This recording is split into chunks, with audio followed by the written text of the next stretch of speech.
If you had walked past my apartment that afternoon, you probably would have thought it was just a delivery gone wrong. Someone impatient leaning on the doorbell, knuckles hitting the wood too hard. You wouldn't have guessed it was my parents. The same parents who watched me drown in student debt while they emptied their savings for my little brother's dream. The same parents I haven't really spoken to in almost 8 years. The same parents who suddenly decided they want to meet their granddaughter and be a family again. My name is Jenny. I'm 32 years old, a pediatrician in Seattle, and apparently the designated stable one my family remembers only when everything around them is on fire. The buzzer went off again, shrill and insistent. Jenny, honey, we know you're home. Please open the door. My mother's voice crackled through the intercom. Older, thinner, but still painfully familiar. I stood in the middle of the living room, frozen, my hand hovering over the intercom button. My laptop was open on the coffee table, a half-finished patient note glaring at me. The smell of coffee still lingered in the air, and from down the hallway I could hear my daughter Lily humming to herself, making her stuffed animals talk to each other. My husband Daniel wasn't home yet. It was just me, and the ghosts I'd moved halfway across the country to escape. 8 years ago, I walked away. I walked away after finding out that the "there's no money for your tuition" speech was a lie.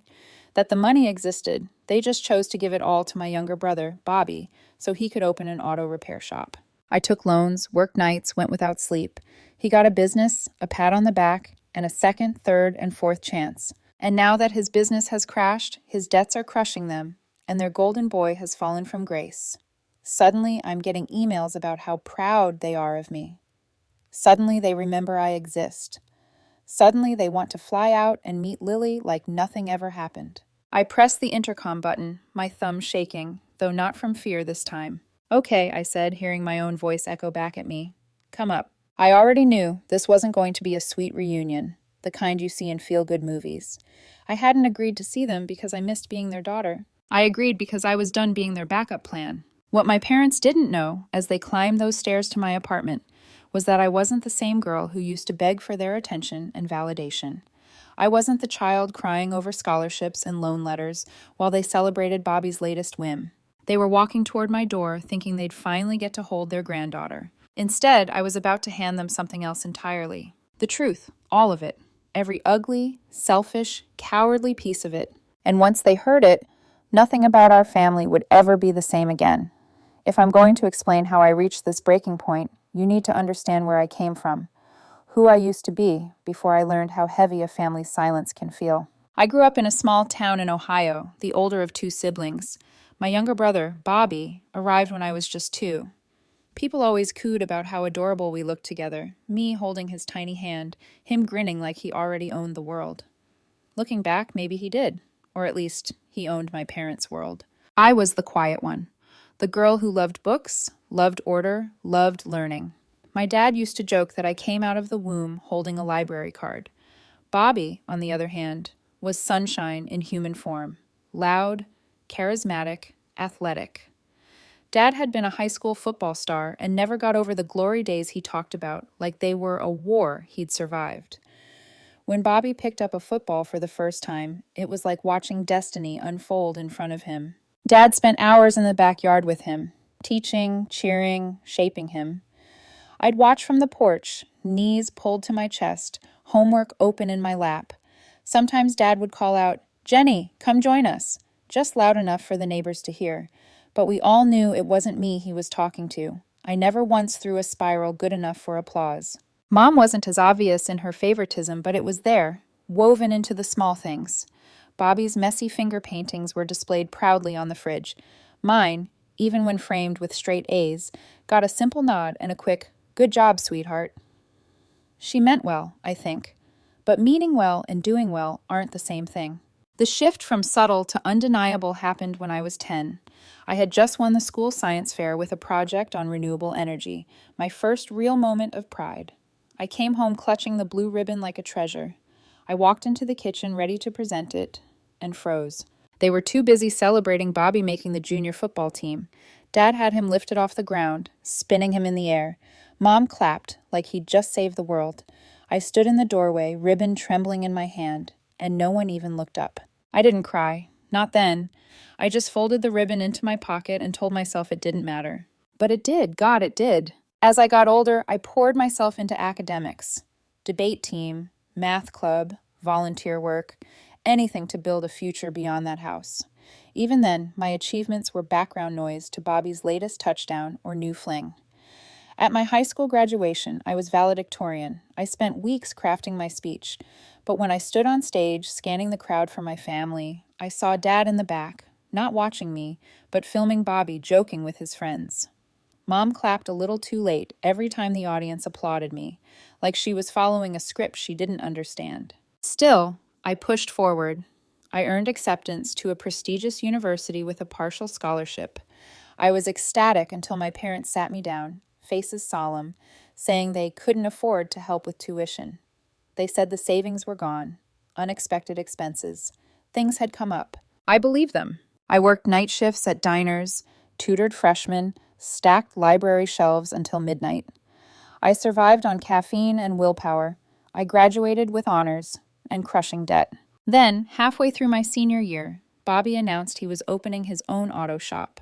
Mom and Dad gave me their savings, he said casually over dinner, like it was nothing. Their savings. The money that didn't exist. The money they denied me while I slept on textbooks instead of pillows. When I confronted them, they brushed it off. Bobby needs the support more, Dad said. He's not like you. You're smart. You'll be fine, Jenny. That was the day something inside me snapped. Or maybe it wasn't a snap. Maybe it was a quiet, final click, the sound of a lock closing. I went to medical school. I built a life. I found love with Daniel, the one person who saw me without comparing me to anyone else. When Lily was born, I made myself a promise. She would never know the kind of conditional love I grew up with. And yet, after 8 years of distance, here my parents were, trying to walk back into my life as if the past was a minor misunderstanding. If only they knew. I wasn't the girl on the porch anymore. Looking back now, I realized the conflict didn't begin when my parents showed up at my apartment. It didn't begin when they asked to meet Lily, or even when Bobby's business finally crashed. The truth is, the seeds were planted years earlier. Tiny moments I brushed aside because admitting the truth was too painful. The facade of, we're just a normal family, had hairline cracks long before everything finally split open. The first crack appeared right after I graduated medical school. Daniel had proposed, and we were planning a small wedding. Nothing extravagant, just something intimate and ours. When my mother heard the news, she said all the right words, but her tone carried a quiet tension I couldn't quite decipher. That's wonderful, Jenny, Jenny, she said. But are you sure you want to get married so soon? What about helping Bobby get his business off the ground? You know he could use support right now. Support. The word hung between us like a challenge. I remember gripping my phone tighter, feeling that old familiar pressure in my chest. She didn't mean emotional support. She meant money. As if my future should be paused, redirected, whenever Bobby stumbled. I laughed it off at the time, telling myself she was just stressed. But the sting lingered. The second crack came when Lily was born. I sent my parents an announcement photo. Lily swaddled in soft hospital blankets, her tiny fist curled up near her face. Their reply came hours later. Not a call, not even excitement. Just a short message. She's cute. You must be very busy. Bobby's going through a lot right now. I stared at those words in my hospital bed, exhaustion weighing down my limbs. Daniel was asleep in the chair beside me, his hand still resting on my foot. It hit me then. Even the birth of my first child couldn't pull their focus away from Bobby. The third crack, maybe the biggest, happened 3 years ago when Dad sent a group email addressed to both me and Bobby. Family meeting at 7 p.m. Important. Daniel insisted I shouldn't go, but I wanted to try. I still believed we could fix things if we just talked honestly. When I arrived, Bobby was pacing the living room like a man preparing for a press conference. I'm expanding, he declared. Second location, but I need financial backing. Dad clapped him on the shoulder. Mom beamed like he had just announced a medical breakthrough. Then the three of them turned to me. Jenny, Dad said, you've always been smart and successful. You could really help him this time. It's an investment. It'll bring the family together. Investment? Together. Words twisted into pressure. I remember sitting there, Lily barely 2 months old, my maternity leave paycheck slashed in half, my student loans still breathing down my neck, and all they saw when they looked at me was a wallet. I can't, I said quietly. Bobby rolled his eyes. Come on, Jen, you're a doctor. Don't be selfish. Selfish. That was the moment something in me hardened. Not a snap, but a shift, a reclaiming. I left the house without another word. They didn't reach out afterward, not once. And then months of silence, which is why, when my mother suddenly called weeks ago, crying, asking to see me, to meet Lily, to start fresh, I felt the shift in my gut before she even finished speaking. Something had happened, something big, and it wasn't love that brought them back. It was need, desperation, the collapse of everything they bet on. But I didn't say no, because I'm not the girl on the porch anymore. I'm a woman with a daughter of my own and a lifetime of buried truths ready to surface. And all those small cracks, they were about to become an earthquake. The day everything tipped over, the day the past stopped knocking and started breaking through, began with a phone call I almost didn't answer. It was a Thursday afternoon, the kind where Seattle rain draped itself across the windows like a tired curtain. Lily was napping on the couch, curled around her stuffed elephant, and I was reviewing charts for my morning patients when my phone buzzed. Mom! I stared at the screen, my pulse tightening. She rarely called. Texts? Maybe. Short, polite, carefully distant messages. But a call? That never meant something simple. I let it ring twice before answering. Hi, Mom. Her voice came through shaky, like she'd been crying for hours. Jenny, honey, I didn't know who else to call.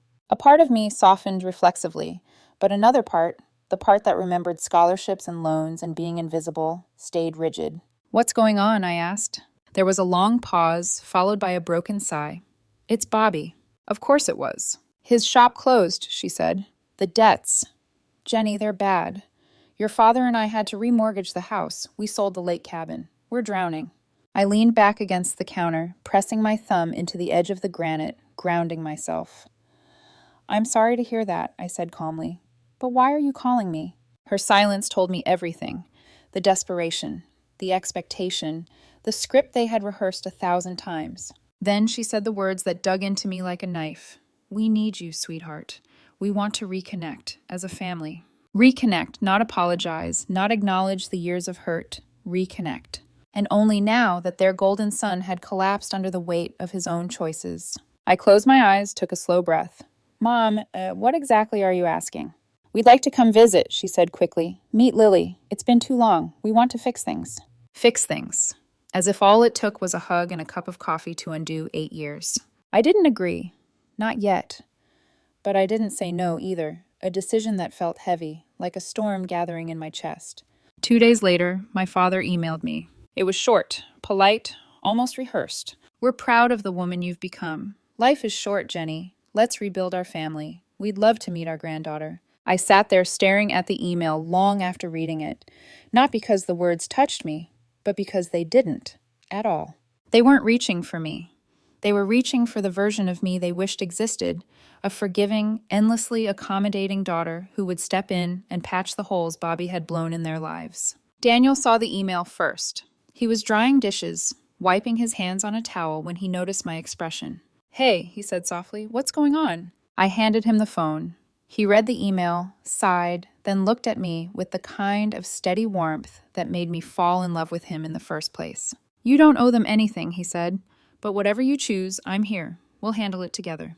That was the moment something inside me cracked, not from pain, but from clarity. I wasn't alone anymore. Still, when I told my parents I would meet them, at a neutral place, no Lily, no Daniel, I felt the anxiety creep up my spine like cold water.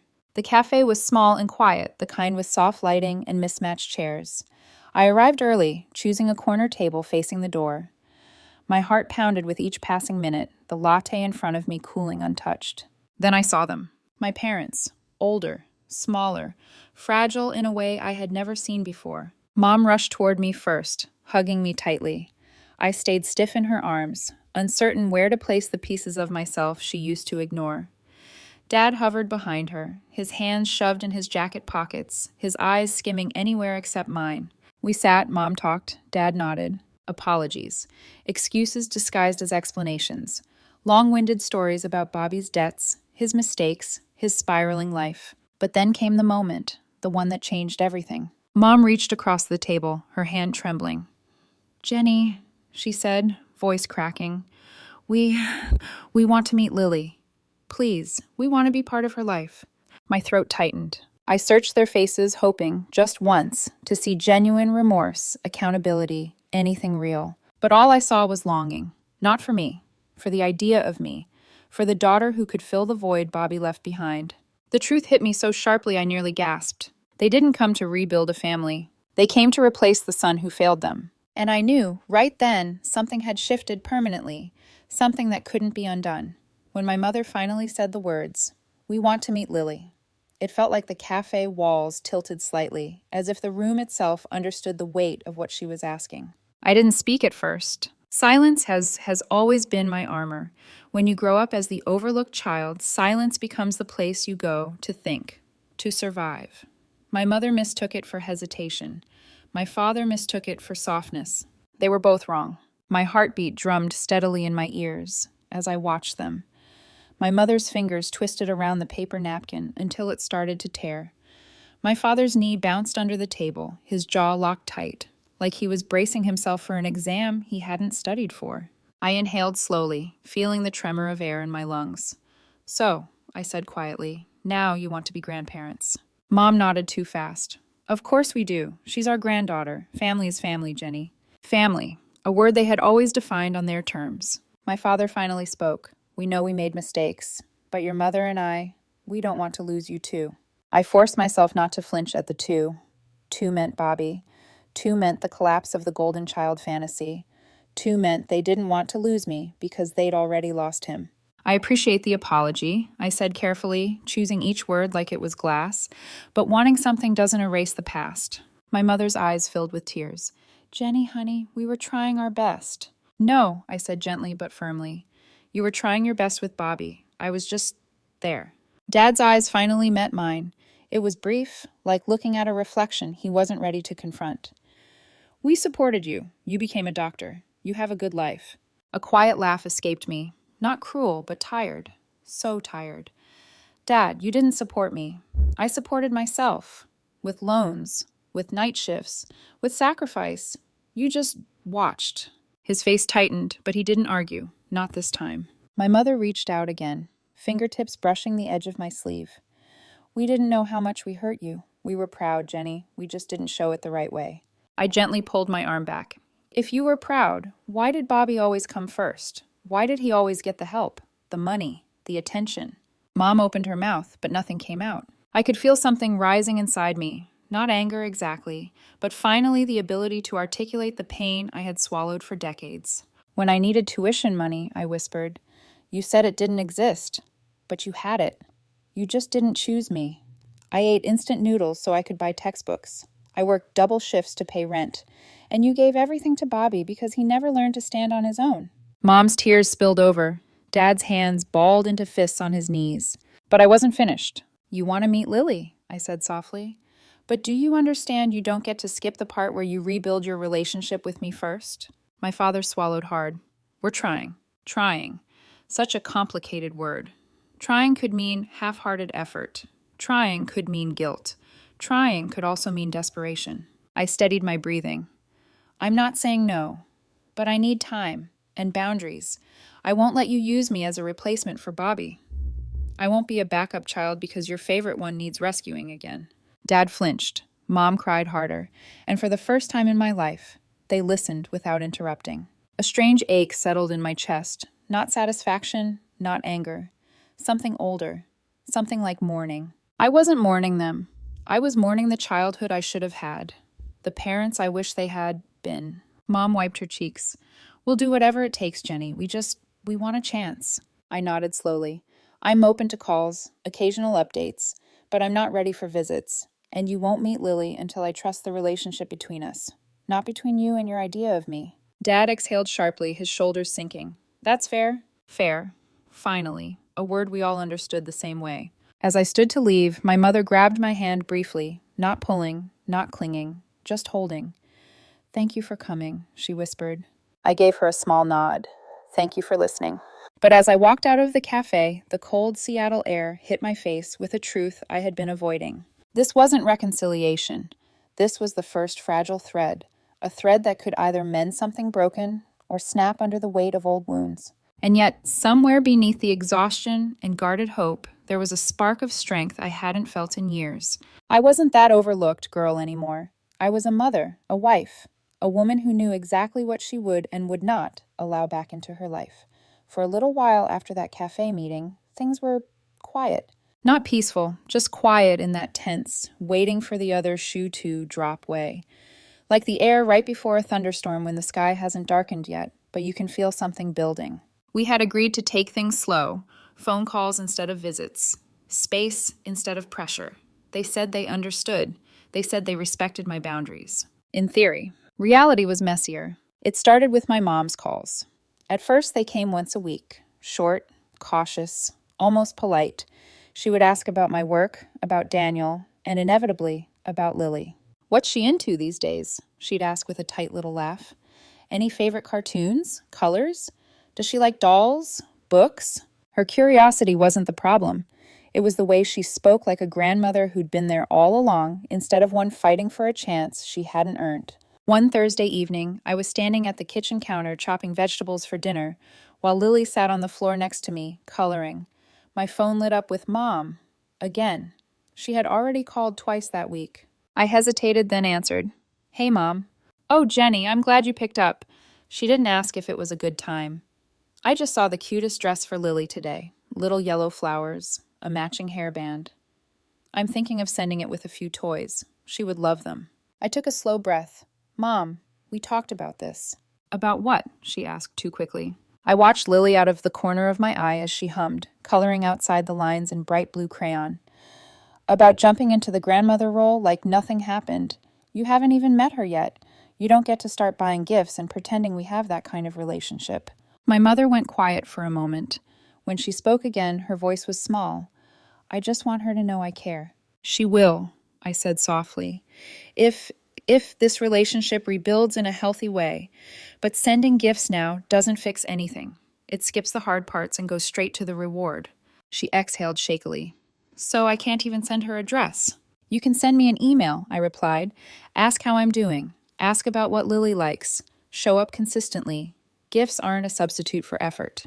There was a wounded pause. Then, "You've changed, Jenny." I looked at my daughter, at the little girl I promised I'd protect from exactly this kind of emotional manipulation. "No, Mom," I said quietly. "I've just stopped making excuses." We ended the call on polite but strained terms. When I set the phone down, Daniel walked in, loosening his tie. "That sounded intense," he said, kissing my forehead. I shrugged, forcing a smile. Just my mother trying to skip level 1 and unlock the boss level of grandparent. He chuckled softly, then studied my face. "How are you doing?" The question lodged somewhere deep. "I'm learning," I said. "Learning to say no without feeling like I'm betraying someone." That might have been the end of it. Things could have stayed at that uneasy simmer. But then Bobby emailed me. I saw his name in my inbox one evening after a long shift. My stomach tightened instantly. For years, his name had meant trouble, cleanup, damage control. My fingers hovered over my trackpad. "Read it," Daniel said gently from beside me. "You don't have to respond. Just read it." So I did. It was long, rambling, and for the first few paragraphs, almost disarming. He wrote about how he'd messed up his life, how he regretted the way our parents always put him first, and how he'd taken advantage of it. He apologized for being a shitty brother, for not standing up for me, for letting me carry the weight while he partied his 20s away. As I read those lines, my chest tightened. Part of me, the part that still remembered building Lego towers together and sharing late-night snacks as kids, wanted to believe him. But then, halfway down the email, the tone shifted. "I've got this amazing business idea now," he wrote. "A total game changer. A gourmet hot dog food truck, like artisan level. I just need an investor to help me get started. We could even split the profits. It'd be a fresh start for both of us as a family." My hands went cold on the trackpad. There it was, the real ask, the real reason. I scrolled further, hoping maybe I was misreading it, but it only got worse. "I know you're doing well. You're a doctor.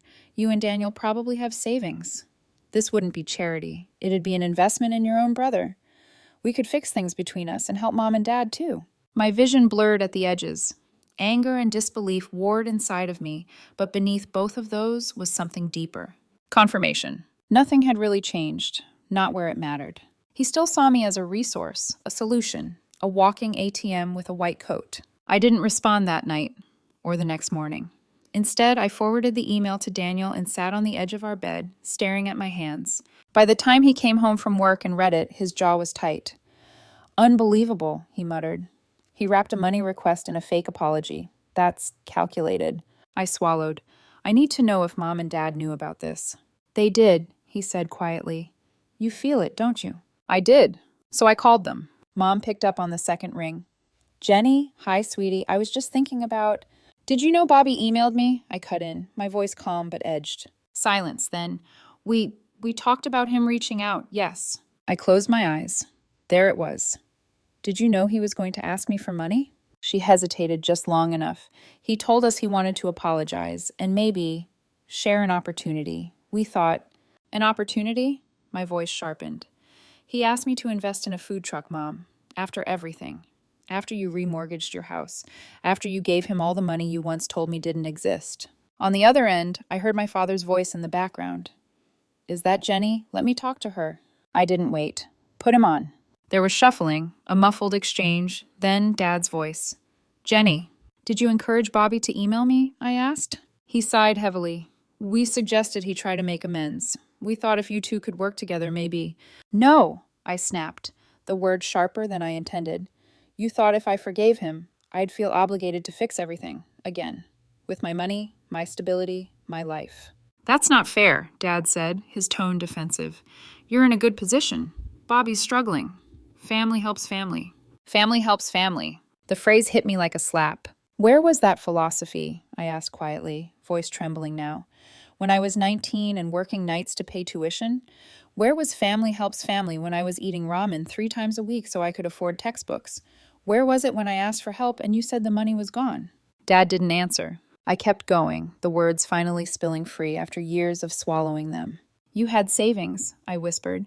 "You just gave them to Bobby. And now that his choices are catching up to him, you expect me to step in and save him, again, because I did the work you never did with him." "Jenny, that's not—" he began. "It is," I said, louder. "You're not asking for reconciliation. You're asking for a financial bailout dressed up as family healing. And I will not be your safety net, not for him, not for you, not ever again."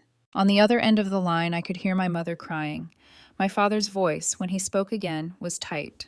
"We just wanted to bring the family back together." "Then start," I said, "by respecting my boundaries instead of trying to exploit my success." There was a long, heavy silence. Then I ended the call. My hand was shaking when I set the phone down. The anger wasn't explosive. It was controlled, contained. But beneath it was a deeper shift, a quiet, powerful certainty. I was done auditioning for the role of good daughter. Later that night, sitting on the couch with Daniel, I told him everything. Every word of the call, every old memory it had dragged up. He listened quietly, his hand wrapped around mine. "You did the right thing," he said finally. "I feel like I just set a bridge on fire," I whispered. "Maybe," he said softly, "but it was a bridge they only ever used to cross to your side when they needed something." We sat in silence for a moment, the low hum of the refrigerator filling the space between us. Lily's soft snoring drifted down the hallway from her room.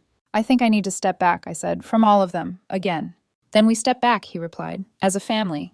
That was the night I made a decision, not out of anger, but out of self-preservation. If my parents and Bobby wanted a relationship with me, it would no longer come at the cost of my mental health, my bank account, or my peace. I had my own family now, and I was finally starting to act like it. The days after that confrontation felt strangely hollow. Not explosive, not dramatic, just empty, in the way a house feels empty after a long argument. Quiet, but vibrating with everything unsaid. For the first time in months, my phone stayed silent. No calls from my mother, no guilt-laced voicemails, no stiff, awkward attempts from my father, and definitely no rambling emails from Bobby. The silence should have felt like relief. Instead, it crawled under my skin. I'd spent my entire life learning how to survive being ignored by them, but being avoided, intentionally, after I finally spoke the truth, carved a different kind of wound. I found myself checking my phone more often, even though I told myself I didn't care. I'd open my email app, stare at the empty inbox, then close it again. Something about the absence scraped at me, like their distance was confirmation. Not that I'd set boundaries, but that I was disposable when I wasn't useful. One evening, about 4 days after the call, I was getting Lily ready for bed. She was in her favorite pajamas, the little pink ones with the moon and stars, giggling as she jumped on her mattress. "Mommy, look," she said, bouncing once more. "I'm a kangaroo!" I laughed, scooped her up, kissed her forehead. Her hair smelled like baby shampoo and sunshine. "Okay, little kangaroo, time to sleep." As I tucked her in, her tiny fingers curled around my wrist. "Are you sad today?" she asked, her voice soft and sincere in the way only small children can manage. My breath caught. I hadn't realized I'd been wearing sadness on my face. "I'm okay," I whispered. But the truth sat heavy behind my ribs. Was I okay, or had I simply become good at pretending? After she drifted off, I walked into the living room where Daniel was cleaning up toys. He looked up the moment he saw my expression. "Talk to me," he said gently. I sat beside him on the couch, staring at my hands. "I thought I'd feel empowered after setting boundaries," I murmured. "But instead I feel guilty and angry and weirdly abandoned all over again." Daniel placed his hand over mine. "Jenny, you didn't do anything wrong." "I know that logically," I said. "But emotionally," my voice cracked. "It feels like I tore the last thread holding us together, and maybe they wanted me only when they needed something. But now that they're gone quiet, it feels like confirmation that I never mattered when they didn't."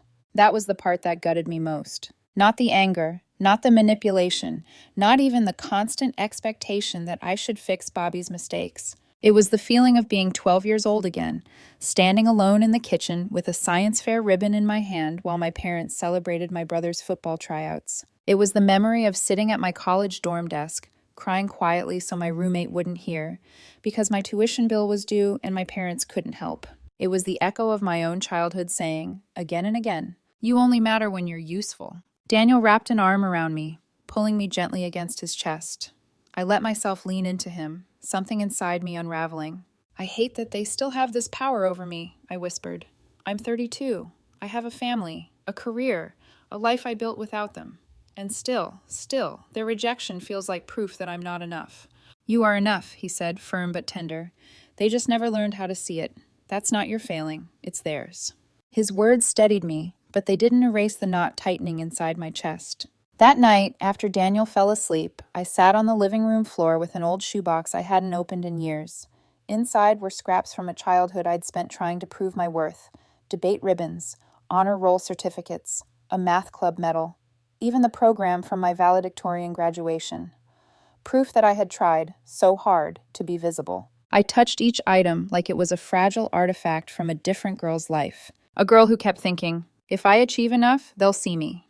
If I become someone remarkable, they'll choose me. If I shine brightly enough, I won't be overshadowed by Bobby. But the truth hit me in a slow, devastating wave. There was never anything I could have done to make them see me. Not because I wasn't enough, but because they were never looking. The realization hollowed me out. I buried my face in my hands, letting the tears fall quietly. Tears I'd held back for decades.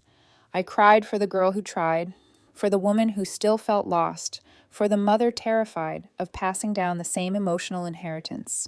At some point, Daniel padded out of the bedroom, sleepy-eyed. He didn't say anything. He just knelt beside me, wrapped his arms around me, and held me through the storm. "Jenny," he whispered into my hair, "you don't need their approval to be whole." But my heart whispered back, "Why do I still want it? Why does the child inside me still hope?" That was the darkest moment. Not the anger, not the confrontation, but the quiet grief of realizing I still longed for something I might never have. And yet, beneath the grief, a new strength was forming. A realization that healing wouldn't come from their apology, but from finally letting go of the version of them I had always hoped for. In the weeks that followed my emotional unraveling on the living room floor, something inside me began to shift. Not dramatically, not overnight. Healing rarely arrives like a lightning strike. It slips in through small realizations, quiet moments, and the soft certainty that you cannot keep living the same way. The silence from my family continued, but instead of feeling like abandonment, it slowly started to feel like space that belonged to me, not them. I filled it with things that grounded me, reading to Lily at night, sharing long conversations with Daniel over mugs of tea, taking slow walks around Green Lake during my days off. My life, the one I had built without my parents' help, felt clearer than it had in years. But the turning point came from somewhere I didn't expect. A letter, an actual handwritten letter in my mailbox, postmarked from Ohio, written in the familiar, slightly slanted handwriting I hadn't seen since I was a teenager. It was from my father. I stood in the kitchen, holding the envelope for a long time, my heart steady but alert. Daniel was making dinner, the scent of garlic and thyme drifting through the air. Lily was at the table coloring, humming to herself. The simple domesticity of the moment steadied me enough to open the letter. It began without embellishment. Jenny, I've been thinking for a long time about what I should say, and this is the best I can do. The rest unfolded in a way I never expected. My father, proud, stubborn, emotionally guarded, finally stepped out of the shadows of denial he'd spent a lifetime hiding in. He admitted the favoritism, admitted the excuses, admitted that he had lived vicariously through Bobby because Bobby was everything he had once been and everything he had once lost. He wrote about the shame he felt whenever I succeeded, because he didn't know how to connect with a daughter who was smarter than he ever imagined being. He confessed he thought he would hold me back if he tried to get close. He wrote, I thought Bobby needed the help, but really, I needed him to succeed because I felt like I had failed in my own life. You didn't need me, Jenny, and instead of being proud of that, I resented how small it made me feel. I see that now. I'm sorry I punished you for my insecurities. My breath caught at that line. It was the first time he had ever apologized without justification, without blame shifting, without the expectation of forgiveness in return. He went on, I don't expect you to forgive me. I don't even know if we can fix anything. I only want you to know that you deserve better, and if you ever choose to let me try again, I won't waste the chance. At the end, he wrote, Tell Lily that her grandfather is proud she exists, even if he hasn't earned the privilege of knowing her yet. I pressed the letter to my chest as tears filled my eyes. Not the wild, aching tears of earlier weeks, but something softer, quieter, a kind of grief mixed with relief. Everything okay? Daniel asked, wiping his hands on a towel as he approached. I handed him the letter. He read it silently, his eyes moving slowly across the page. When he finished, he let out a long breath. That's real, Jenny. That's the first real thing your father has ever given you. I nodded, swallowing hard. I don't know what to do with it. You don't have to decide anything today, he said softly, but you should let yourself feel proud. That letter, it wasn't triggered by guilt or desperation. He wrote that because you set boundaries. You forced him to face himself. That truth settled deep inside me. Setting boundaries hadn't pushed him away, it had pushed him to grow. For the first time, the power dynamic had shifted, not because I demanded it, but because I honored myself. Over the next week, Dad and I exchanged a few cautious emails. Short, honest, respectful. He asked questions about my work, and this time he listened. Not to compare, not to brag, just to understand who I had become. He never once mentioned money, never once mentioned Bobby, never once asked about Lily without acknowledging he needed to earn that privilege. That absence told me more than any apology could. But the true turning point happened one Saturday morning. The three of us, Daniel, Lily, and I, were in the living room, building a makeshift pillow fort. Lily crawled under a blanket draped over two chairs, her giggles echoing like tiny bells. Mommy, come inside. It's a castle, she shouted. I laughed, crawling in after her. Inside the fort, surrounded by soft pillows and warm light, Lily placed a tiny plastic tiara on my head. You're the queen, she said proudly, and Daddy is the dragon, but a nice dragon. Daniel huffed playfully, the nicest dragon. I looked at the two of them, my family, my real family, and something clicked inside me with a clarity that felt almost like peace. This little girl would never wonder if she was loved. This man beside me would never make her prove her worth.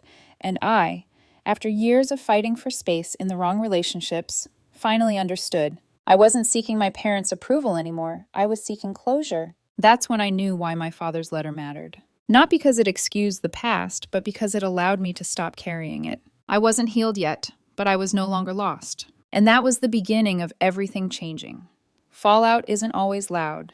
Sometimes it unfolds quietly, in the subtle ways people shift, reveal themselves, or disappear when confronted with the truth. For my family, the fallout began the moment I stopped being the daughter who absorbed everything without question. 1. My parents' response. The unexpected split. After my father sent the handwritten letter, the emotional landscape between us began to shift in ways I didn't predict. Not dramatically, just quietly, steadily, like a tide pulling in. He and I exchanged cautious messages. He didn't push. He didn't demand.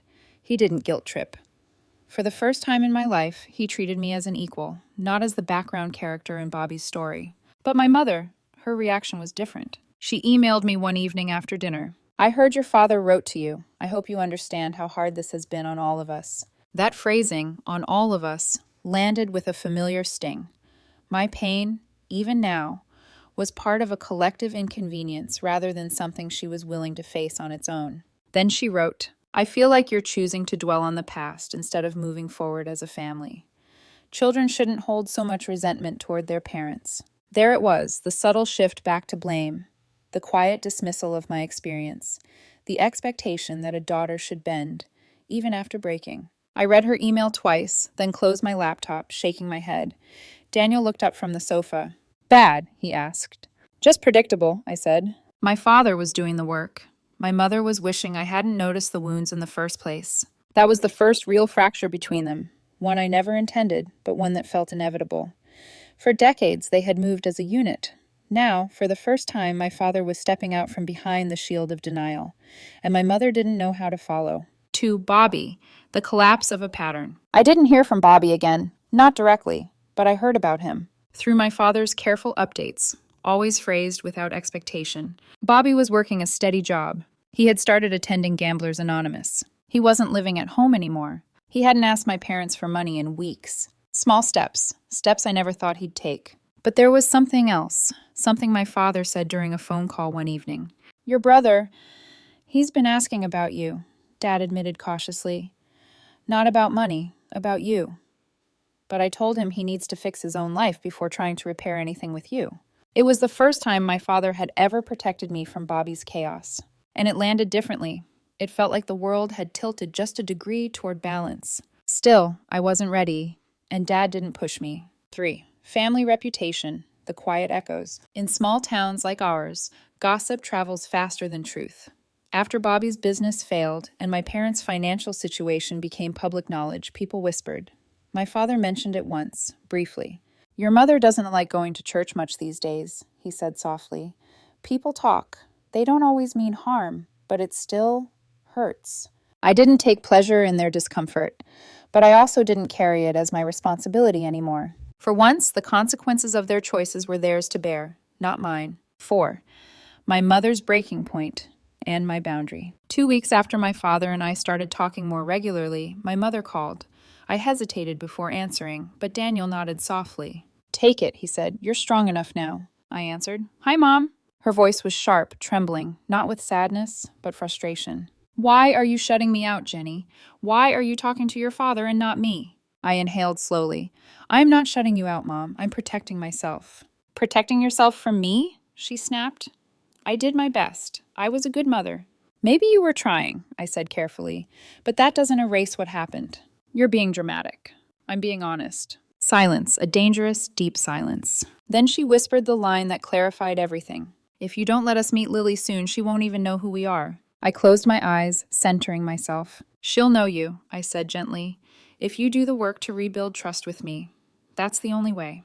My mother exhaled shakily, angry, hurt, tangled in years of denial. "We raised you," she said.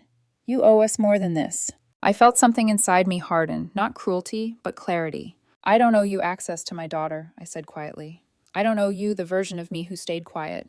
I owe myself the chance to heal, and Lily the chance to grow up without the patterns I survived." She didn't understand. Not yet. Maybe not ever.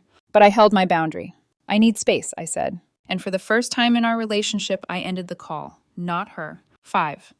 What falls apart and what falls into place. Fallout isn't always destruction. Sometimes it's rearrangement. My father stepped carefully toward accountability. My mother retreated into defensiveness. Bobby confronted himself for the first time. And me? I stood in the center of it all, not collapsing this time, but standing firmer than I ever had. Because the fallout didn't break me. It revealed who was willing to grow with me, and who wasn't. As I tucked Lily into bed that night, she reached up, touched my cheek, and said, "Mommy, you look lighter today." And she was right. Some burdens aren't lifted by forgiveness. They're lifted by finally refusing to carry them. If you had told me a year ago that my life would feel lighter after confronting decades of buried hurt, I wouldn't have believed you. I would have said the pain was too woven into who I was, too old, too familiar. I would have told you healing was something that happened to other people, people who were braver than I was. But looking around now, I see it so differently. Healing didn't come from forgiveness handed out like charity. It didn't come from reconciliation wrapped in pretty words. It didn't come from pretending the past didn't hurt as much as it did. It came from choosing myself. It came from choosing Lily, choosing to break patterns instead of repeating them. It came from choosing Daniel, the man who stood by me even when I wasn't sure I could stand at all. It came from choosing boundaries, even when they made me feel guilty, selfish, or afraid. And slowly, one careful choice at a time, the world shifted. My father continues to reach out, not with expectation, but with humility. Our conversations are gentle, deliberate, and honest in a way they never were before. He still carries his flaws, but he's trying to grow past them. And I'm finally able to see him as he is, not as the father I used to wish for. My mother and I are still distant. She's not ready to face the truth. Not fully. Maybe she will someday, maybe she won't. That used to terrify me. Now it just is. Some relationships heal slowly, some never do. That isn't failure, it's reality. Bobby is still working on his recovery. I'm not involved in his life, and that boundary remains firm. But I don't wish him harm. I hope he finds the stability he never had. I hope he learns to build a life on something sturdier than bailouts and second chances. As for me, I'm learning to breathe without waiting for the next emotional blow. I'm learning that being the strong one doesn't mean carrying everyone else's weight. I'm learning that love, real love, doesn't demand self-erasure. Last weekend, Daniel, Lily, and I took a trip to the coast. We walked along the shoreline, the wind threading through Lily's hair as she giggled and chased the tide. Daniel wrapped an arm around me as the sun dipped low, the sky blushing pink and gold. "You look peaceful," he whispered. And for the first time in a long time, I felt it. Not because everything was fixed, not because all wounds had healed, but because I finally understood. Some families break you so you can build yourself better. Some endings aren't losses, they're freedom. And some truths, once spoken, set entire generations free. I don't know what the future holds with my parents. Maybe we'll keep moving forward. Maybe our paths will drift apart again. But whatever happens, I'm no longer afraid of the fallout. Because now I know who I am when the dust settles. A woman who chose herself, a mother who broke the cycle, a person worthy of love without needing to earn it. And that, more than anything, is the lesson I want Lily to grow up knowing. You are never obligated to shrink for the sake of someone else's comfort. Your worth is not negotiable. Your voice matters, especially when it trembles. The past shaped me, but it no longer defines me. And that is the beginning of everything good.